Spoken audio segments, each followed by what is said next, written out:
And about 1883, they're coming through the mountain. They find this old mine, and it's got stuff, and they don't know what the stuff is. Probably look like copper, but mixture of copper, gold, maybe some silver, and whatnot.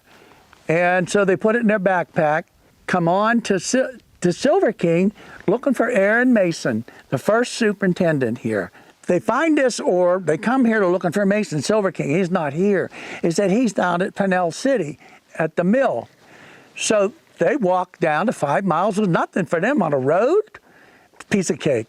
Going downhill, piece of cake. So they walk down there and hook up with Mason. And he's down there with the assayer and talking about some ore. And they go up to me and say, we want a job here. And they're talking to him about a job. He said, well, I can put you on as muckers up at the mill. And you'll get paid $4 a day.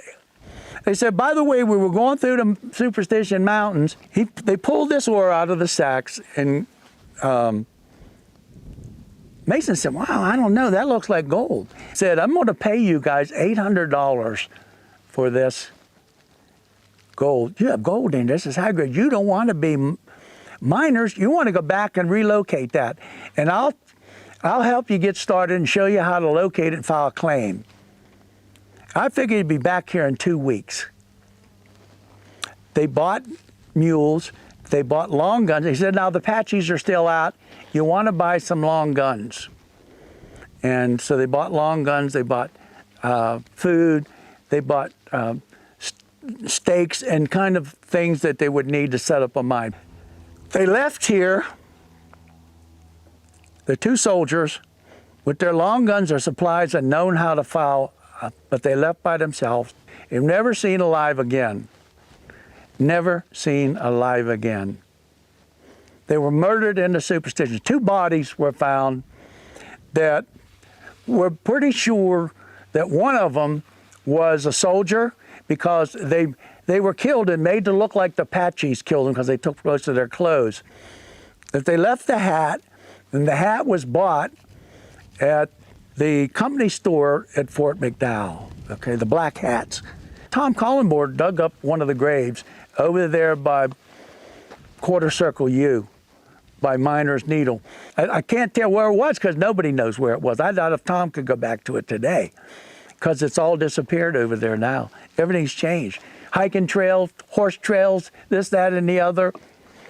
They never found them alive, and they didn't find the mine. There was thought that that was the Lost Dutchman mine. Well, why did people think that? Well, because the Dutchman in the early days came by Silver King for supplies. He could buy supplies here or later in Pinell City. But the last time he said he was here, bought his mine in the the mines that I found are only 12 miles from here. 12 miles northeast of here. The mines that I found. And I wrote all about them in a book called The Lost El Dorado of Jacob Waltz. Because guess what I came out here for?